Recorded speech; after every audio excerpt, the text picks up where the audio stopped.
Hello, wonderful people, viewers and subscribers all over the world. This is BVI Channel 1 live broadcast coming to you from Biafra land. And I still remain as Luciano Peters, your host, the voice of the people, the voice of our ancestors. And we are here to do yet another justice to the discussion and on the program we call Biafra Discourse. Here, everything about Biafra is what we talk about. And we anchor our sensitization programs because this platform is squarely to inform and empower our people with the right information. Here we are not emotional, here we are not politically correct, here we say it the way it is. So don't feel bad whenever we say something that may not, fall in line with what you would like to hear. But here we are realistic, we are not idealistic.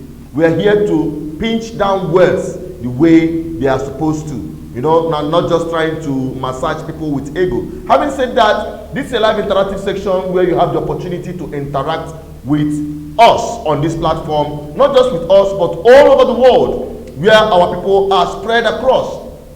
You can give your voice to issues concerning you with respect to Biafra agitation. But before I go into today's program, I am very excited. You know why I'm excited? You made me to be excited. Yes, today we hit the 100,000 mark on our subscribers. Yes, we are a community of over 100,000 people, and that success is you. It's your own success. Okay, we thank you because if you didn't subscribe, we will not get here. If you have not been watching, we will not get here. We sincerely appreciate every one of you that has been with us from the day one on this journey up to today. We give you all the salutation and all the credit for so far so good. And we are, my team, we are going to come up with something to celebrate with, and we want it to be spread across all those who are part of this journey. Remember, our destination is 1 million. Yes, we need to provoke a very conscious community. We need to have a people with the same mindset or that are being driven by the same ideology. And our ideology on this platform is ideology of freedom. And freedom, we'll talk about 4 pillars of freedom we need: political freedom, economic freedom, social freedom, and spiritual freedom. This is the core pillars upon which this platform is established, and we are going to continue to dish out our sensitization program bordering around these 4. Today we are talking about Biafra independence or Biafra freedom. Which one should come first? Freedom before independence. Today I'll be having the privilege and honor to host one of our sons based in London. He's also a social media personality. He anchors Prime View TV based in London. He's expected to join me here on Zoom. I don't know if he has already joined me, but it's expected that he join me here so that we move swiftly on this program. But while we're waiting for him, we continue on this program. We are talking about the freedom of Biafran people coming first before independence. This morning, I was having a conversation with someone, and also on a social media platform on Facebook precisely, a friend of mine, a very wonderful Biafran. He's an IPOB member under Nambekano, leadership. His name is Nedum. I love that guy so much. He is very, very, very consistent in his own ideology and narrative with respect to all this. Now, this argument came up, and we now ask the question: freedom, independence. That I should make a clarification about these two, that he doesn't understand it. And many people as well are on the same position. They are on the same page with my brothers, Nedum, who asked the same question to me, posing this question to me. Freedom and independence, they are intertwined, they are the same thing. I told him, in as much as they relatively come very close, but they are two distinct narrative when it comes to the Biafra issue. Okay, so now we start with what is independence and what is freedom for the Biafran people. I said earlier that Biafrans need their freedom to pursue their independence. Biafrans need their freedom to pursue Biafra independence. Now, Biafrans are the people. Biafra is the state, is the nation, is the country. Okay? Now, talking about independence in the context of Biafra people's agitation, it boils down on having a separate country, having a separate entity that that is completely independent from any other country, not within Nigeria or any other place, but having a Biafra that is completely separate from Nigeria. When you talk about Biafra independence, okay? Now, what about Biafra freedom? The Biafran people need freedom. And it is very important we understand that freedom transcends independence. Because you can be independent and yet you don't have freedom. Just like Nigeria. I said that in my previous broadcast. Just like Nigeria today and so many African countries. They have independence, but they are not free. They don't have their freedom. Today, some African countries are paying loyalties and taxes to France. Today, Nigeria is heavily dependent on Britain for political decisions, for economic decisions, and the rest of them. Okay? So, when you look at these things, you understand that having independence does not necessarily mean you have gotten your freedom. So, which of the two comes first? That's why the Biafran people, we are here to educate you on the concept of freedom and independence. There is one thing that you cannot take away. There is one fact that you cannot take away. And if you don't agree with me, that is fine. You can, when the lines are open, you can make your own submission regarding that. Okay? Now, when you talk about the freedom of Biafran people, there is something that you cannot take away, which is the fact. And that is that Biafrans are still in Nigeria today. If you ask, where is Biafra? Where are Biafrans? I am a Biafran by indigenous identity and a Nigerian by citizenship. Although citizenship was forced upon us, for us to become Nigerian. I became a Nigerian today because my parents born me as a Nigerian citizen, and my parents before them born my parents born my fathers. There are four Biafras who have been existing as Biafrans before Nigeria was created. We are forced to be part of the union which the British people created in 1914. They called it amalgamation, and they created what we have today as Nigeria, forcing my people to be part of their creation, the product of colonization. Okay? So, and you have to understand that as I am now, tomorrow I can denounce my Nigerian citizenship completely. I can denounce my Nigerian citizenship completely and take up another citizenship, maybe Ghana, US, Britain, or any country whatsoever. I can decide to take any of the citizenship and denounce that of Nigeria citizenship. It is a choice. You can choose to become any citizen of your choice if you have the criteria and the capacity to do such.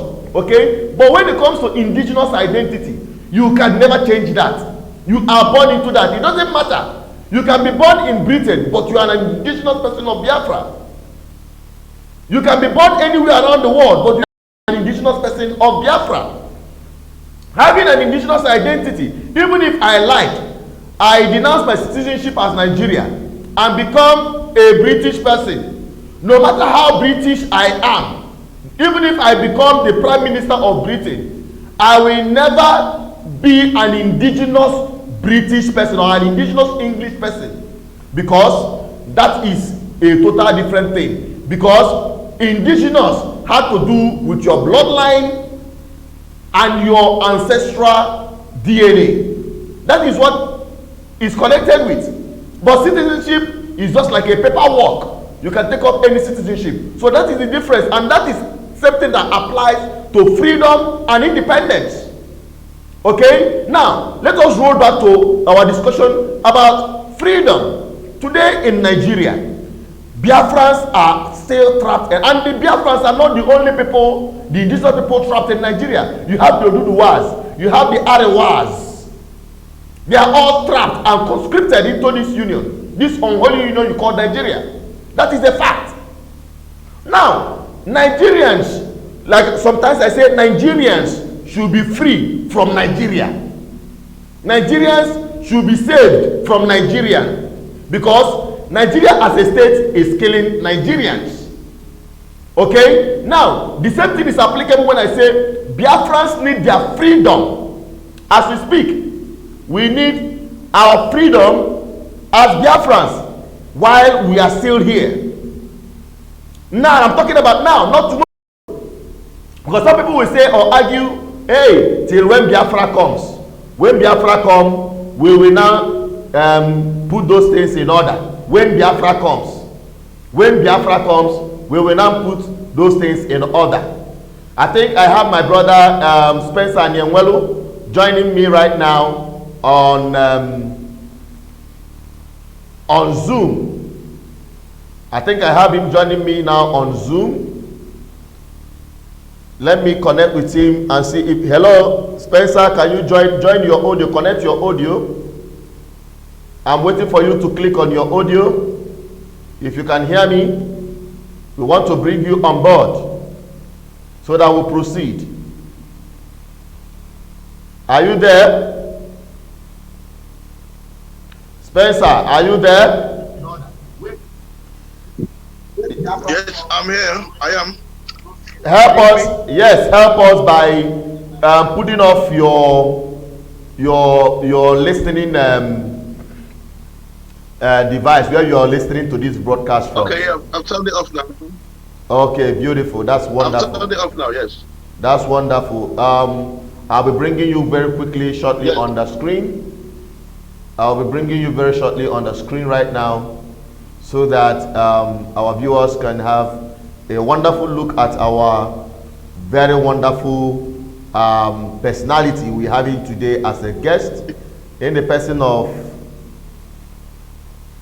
Spencer and Nwelo. Hang on, I am still getting you on board. Hang on, I want to bring you on the screen. That's the man I'm talking about, right there. Spencer and Nwelo is right here with us on the studios, reaching us from London. Hello, Spencer. Can you say hello to our people before we proceed?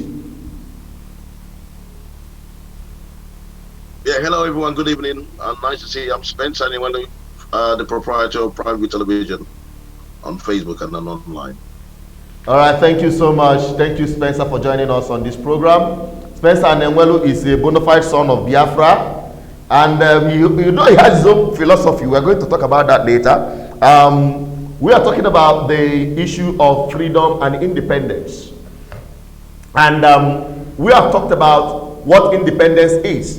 And we are now narrating the freedom aspect. And that's where I am before you joined us. Now, let me quickly wrap it up, then I'll bring you on board to tell our viewers what they think of.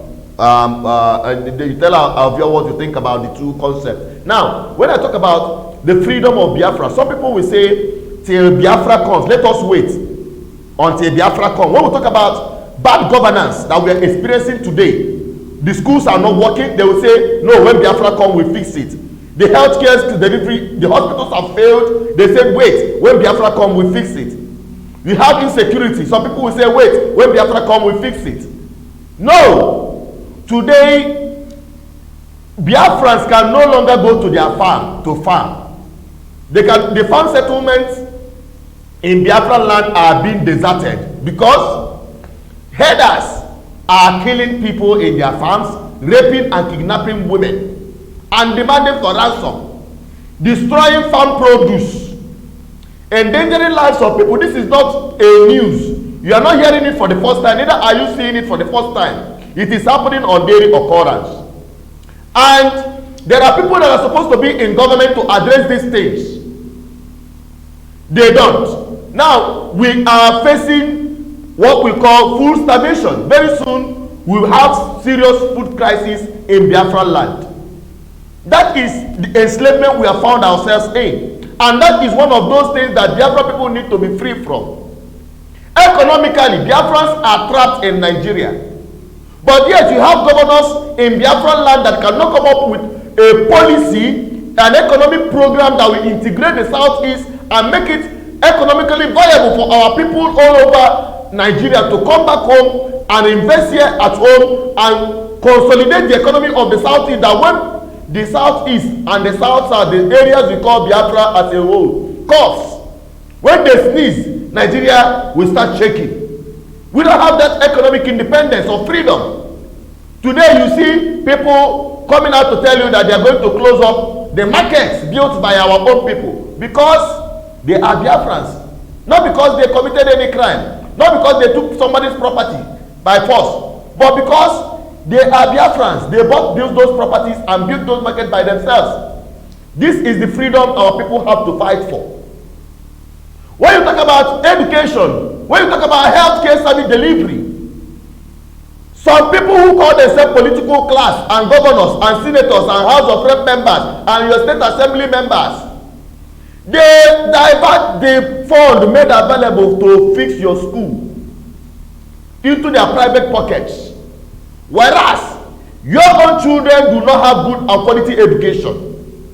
They take their own children abroad to study, and at the end their children will come back to take from where they start, while your children will continue to become peasants because they don't have any education. You will hear them, or you've heard them say that Nigerian youths are unemployable. Why? Because of the level of education they are exposed to. They are not properly equipped. That is what they are doing to you, and that is the freedom you need to fight for. That is the freedom we are talking about. Biafrans today cannot, your women and children die of preventable sicknesses, but the hospitals are not working, whereas the political class go abroad to have medical insurance. These are the freedom we are talking about. These are the freedom we are talking about. Social freedom, economic freedom, spiritual freedom, and the one that controls it all is the political world. Freedom, because if you have people that carry your aspiration, if you are free to make your decision come out en mass and produce people who represent your aspiration, and they will make political decisions. Example, the most important, which is the security being the primary responsibility of any government, security of lives and property. And when any government fails in that, it has failed enough. Today, your government in Biafran land cannot make a simple policy to sign into law Anti Open Grazing Bill. They cannot, because they themselves are slaves to your oppressors. Because when you ask them to sign this simple thing, they will say no. They will say no, I don't want to have any problem with the people in the north. I don't want to have any problem with the central government. I don't want to have it. You see them make such silly statements. I call it silly because democracy is the government of the people, by the people, and for the people. How can the government in Anambra State be considering people in the north when making laws that affect Anambra people with respect to lives and property? That is the thing. So when we conscientize our people on the need for them to go into government houses and make policies that will enable them to aspire for whatever they want economically, socially, politically, without any form of oppression. We have witnessed in the past when our people agitate for freedom or independence or demonstrate on the street, they get shot. Whereas you have people in government, and these people are supposed to be your brothers, but they don't care. They collude with your oppressors to kill you. And yet people say we don't have any business with Nigerian politics, and yet you will be the first people to cry about the oppression in your homeland. It is a clear truth. So I think I have to stop this at this point and allow my brother to make his own submission with regard to the topic of discussion. Spencer, what's your take about our topic of discussion today? Chinedu, thank you very much for your introduction and preamble to the discussion. I mean, your platform has been a veritable platform for people all over the world. I mean, Nigerians in general, across the world, we're in the UK, in the United States, all over the world, people watch you, and they've been saying that the message you're bringing is one that's the intellectual way, the internationally recognized way of a people seeking self-determination. This is how you go about it. You mentioned freedom, the economic freedom, spiritual freedom, and the still final one. So what's the final one? Those four pillars you mentioned, right? I'm telling you, like you said, the most important one is the political freedom. The political freedom is in the sense we've seen it happen across the world, everywhere. You can't say Nigeria is peculiar. It could happen the same way in Nigeria. What do we need to do? We need to look at examples around the world where people are going about it the right way and they're getting results. It's not going to happen overnight. We need to make Igbo land a mini Dubai. We need to make it attractive. We need to look inwards and see how can we get the freedom for ourselves now. So, for instance, at the moment, people that are in position of power are people that belong to the status quo. They believe in the one Nigeria mentality, chop or chop mentality. We don't need that. We need people who have the ideology of the Biafran ideology, the freedom, the land of the rising sun ideology. So we need people who are going to say, you know, it's enough of letting these people take up the space. We need to step into the place, step into this political space now. From the local chairman level, local government chairman level, we need to have a political party that we're going to use. I still believe that in 2015, no, not 2015, 2015 or 2019, no, in the last Anambra elections, we missed an opportunity as a people to field people that have this ideology of ours. You understand? So we need to be able to hitch onto the political process. There's no other way. People saying that you can't do it, they're not going to go into politics. Everything in life is politics. Is the most important thing in life. What determines if you're going to pay a tax? What determines how you function? If you can drive your car, if you can walk, food comes into your area. All policies is all politics. So we need to be able to get a grip of the politics that's in our region. And in our region, we can see the people, these are foreigners that have taken over our land politically. So it's about time we start thinking of how do we have our own platform that we will use to bring in people who have the right ideology, who have the right love for their place to come into power. And this is the only way we can do it is have our own political party, field our people, local government chairman, state house of assembly, house of representatives, even the governorship positions. In Scotland, in the UK, for instance, Scotland, how did Scotland do it? We're all talking about EU referendum, Scotland, but it didn't happen overnight. In Scotland, they went to war, they've done wars, they've done everything, and in 1934, they created a party called the SNP, Scottish National Party, and that's the political party they've used since 1934 to be going to the Westminster House of Parliament to seek for a referendum for the Scottish people. From referendum, they want to talk about Scottish independence. That's the mandate the political party has. You understand? In our case, it will be a political party that looks after the interest of all indigenous people across that area. So in Yoruba land, you have Oduduwa people who want to secede, who want to have their own country. In the north, you have people of the ROS culture who want to, and even other minority tribes, even in Niger Delta, you have people who want to be on their own. So if we're going to have a platform which will make it, a legal entity to use, that way we start seeking to take over the political space.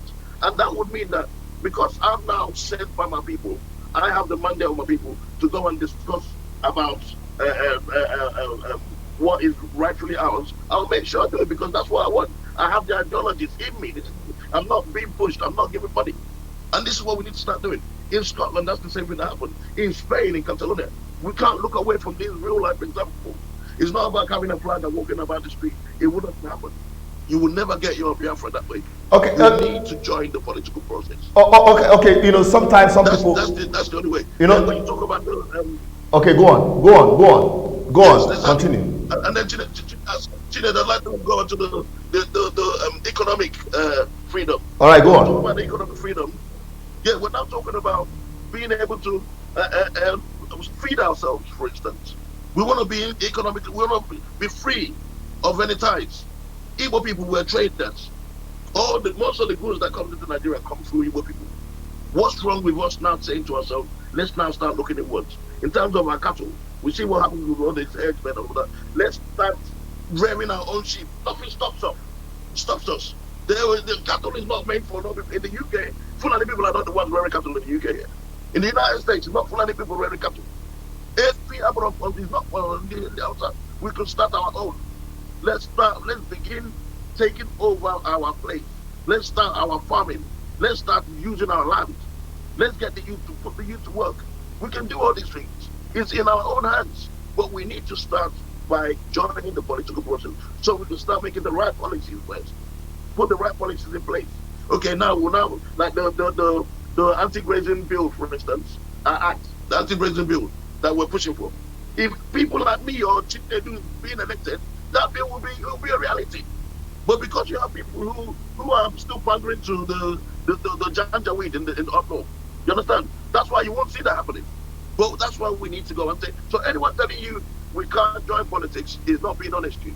We must. It's not going to be easy. It's going to be difficult. It's going to be a stormy road. But we must start thinking about it now. We must start saying, we've seen all the political parties that are there already. They all represent the same thing. We need to have a new platform that we can now use and say, okay, right now, we want to start from somewhere. Forget about Abuja for now. Forget about what's happening there. Let's look at what's on the local government level. What are your governors doing?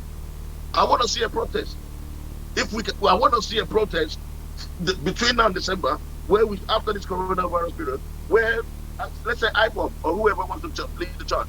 Let's storm 1 million people, head to the government house in Oka, head to the government house in Imo State, head to the government house and start demanding. Go to your local government chairman, ask questions, come out in mass, tell them we're taking over. We can't have it, we want to recall you. We're not happy with you. These are the things you can do in a democracy. You can't wait. Everything is not about Abuja. It's not. Nigeria is a federal system where you have the state level and the federal level, and even the local government level. So if we need to look inwards, it's not everything. Don't be deceived anymore. It's enough of the deception. We need to now look at what's happening. How much is our budget for the state? How is it being used? Why are there no houses? Where are the roads? Do you know that only 19% of all the roads in Nigeria belongs to the federal government? That means that 89% of the roads belong to the state. So that road in your village is your state's problem. The road inside your in all the bad roads you see, most of the majority belong to the state. But no, you won't come and you say, it's nothing to do with the federal government. What happens to do? What did the governors get? That's where we should be attacking. That's where we should be looking at. Nobody hates you in Nigeria. We need to carve it out ourselves. The people in the West are doing it themselves. Nobody's doing it for them. You can see how Lagos is progressing. They've come to understand how politics works. It's about time we, as a people, start understanding that we need to emancipate ourselves, and we can only do it politically. There's no other way. We can't talk about the war, going down the route of war. We've done that. We've seen that it doesn't work. We're not equipped for it. When we now become a force to reckon with, when we become self-sufficient in terms of food, in terms of security, for instance, I would love it. That's why we should push. If we have the right people in place, they'll be pushing for like what we have in the Southwest. We want to have our own security force in Igbo land. We'll push for it. I will get it. I will recall the name that everybody will know. You understand? And that wouldn't mean that when it comes to bribery, for instance, when you come into your region, every day we're there for buying our man. And I'm saying that if I go Anambra, I did bribe because we have our own way of doing things. This is the kind of thing we should be aspiring for. And it's real. It's doable. In the Western world here, at some stage, they were backwards like us, but it took time. All these things takes time. If anyone telling you Biafra will come tomorrow is lying to you. It's not going to happen overnight. It can never happen overnight. It's a process. If we want to get referendum, we need to start speaking to the right people. We want to get the referendum, even referendum, to be in the constitution first. That means lobbying. That means the right people being involved in the politics. You have to be in it to win it. Or you're not win a lotto. It's a lotto, win a lotto. Or if only you go to get the win a lotto, you can't. You need to be in the political space. You need to take over. You need to be able to speak to Nigeria. The only way you can speak to Nigeria is having representatives who represent your interests in there speaking to them. If not, it will just be a waste of time. MSCI protest. the military will take over. I'm a one but the people just die for nothing. And no, it would end there. You see, we need to now start saying, we've learned from our mistakes. See what we've done. Let's change the strategy now.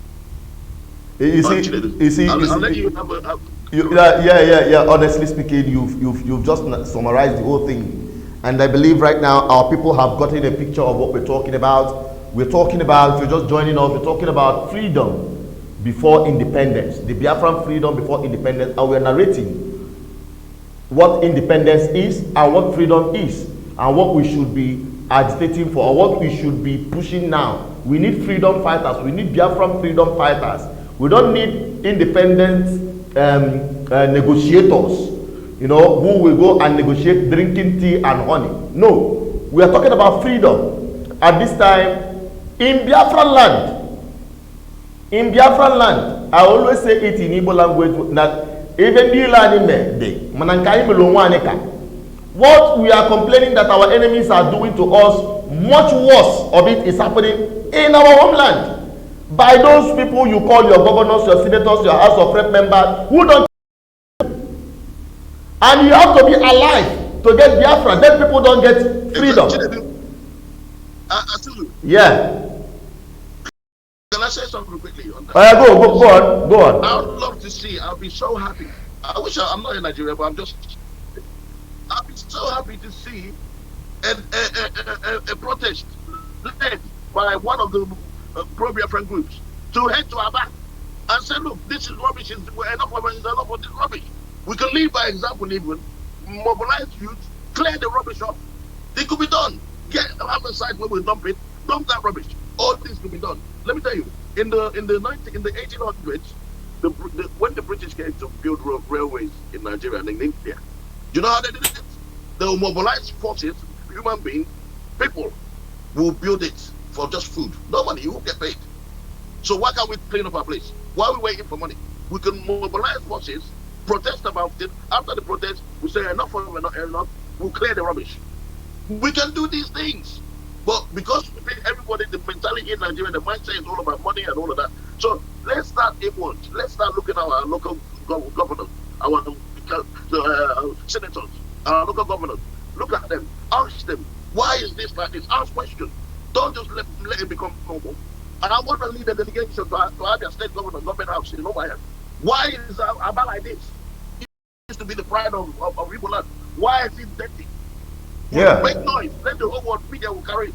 He will do something about it. But because we let him on the hook, we're looking at Abuja. What did Buhari do? Forget Buhari. Buhari doesn't live in Owerri with you. Buhari doesn't live in Onitsha with you. Let's look at those that are in charge of those areas and see what they're doing and look at them and pick them out. And if they're not doing well, we call them out for it. That's what we should start doing. These are the little things we need to start. Let's not be different. Let's not divert our attention. Let's look at the right things. Focus. Know that it's all about politics.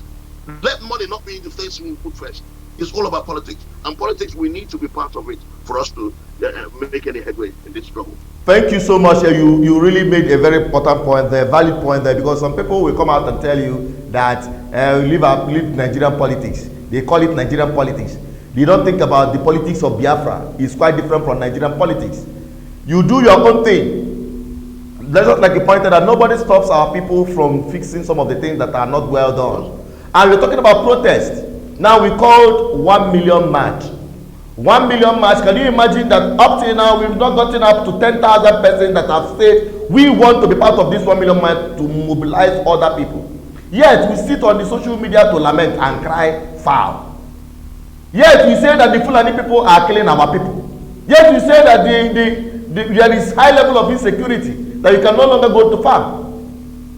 But I must assure you and tell you that what we have been saying have started yielding fruit, including the governor of Anambra State. I heard from a source, valid source, that he called a meeting, a stakeholders meeting and security meeting in his office today, telling them that he is going to ban grazing in schools. You can imagine when the governor is asking to end grazing inside schools. You will now know that these guys have crossed boundary. We are not talking about forest anymore. They are coming into your community, into your schools, into your private homes to graze indiscriminately. But we didn't ask the governors to ban open grazing in schools or in the fields. We said total ban. No. Anti Open Grazing Bill should be signed into law. It is a simple thing. It is not a rocket science. The way they handled COVID-19 pandemic, coming up with laws and strategies to fight it, why can't they make a simple law to stop open grazing? And of course, for Christ's sake, it is our custom and our tradition. You don't allow animals to graze the people's land. You don't do that, but your government does it. No. But why they do that is because the people are not demanding, because they have political interest, because they don't want to have. That's right. They don't want to have issues or confrontation or they have problem with their people, with their colleagues in the north. You can imagine that madness. So when we talk about this 1 million march, I don't know how many of you that are interested in it, because we've said that we are not going to fail. Rather, the people will fail us. We have called for 1 million people to come out in each state to demand for this one first. Because if you cannot feed, many families can no longer feed themselves. Children are going to bed hungry. How can you be hungry and you are asking for your independence? There is food crisis knocking around. Our people can no longer go to farm. We are talking about freedom, and this is the freedom we speak of. And some people are waiting until Biafra comes. We are already in Biafra. This is Biafra land. And we are Biafrans. You cannot take that away from us. Exactly. But what is happening in your political space? What we allow in our political... And Spencer, one thing that baffles me when we talk about this whole thing, when the people say, hey, no, don't talk about this Nigerian politics. Don't talk about this Nigerian politics. If you go to their house or to their shop and buy from them and give them Biafran pound in exchange for their goods, they will not collect it. They will not collect it. They will take. These are the people that travels to China on daily basis with Nigerian passport. So why are we deceiving ourselves? We are Biafrans, yes, but we are still in Nigeria. Chinedu, let me tell you one thing. Chinedu, you reminded me of something that happened on our platform, on private television. Go ahead. I think it was last week. On the platform, they got here. A woman somewhere in Europe, in Germany, I think, she decided to rip up her Nigerian passport. Guess what happened? The immigration called us, right? I'm telling this to people out there for information. Do not be fooled. The immigration called our partner Marlene, called Marlene and told Marlene, look, that lady that ripped up her passport, they've taken the she will never ever get a Nigerian passport in her life again. These people don't understand what they're getting to. She's been marked now. She will never ever get a Nigerian passport ever. Because of what you know what she did? She ripped up the Nigerian passport, and she doesn't understand that if anything happens tomorrow, that her European passport, she needs to use a Nigerian passport. It's all over. They won't give it to her.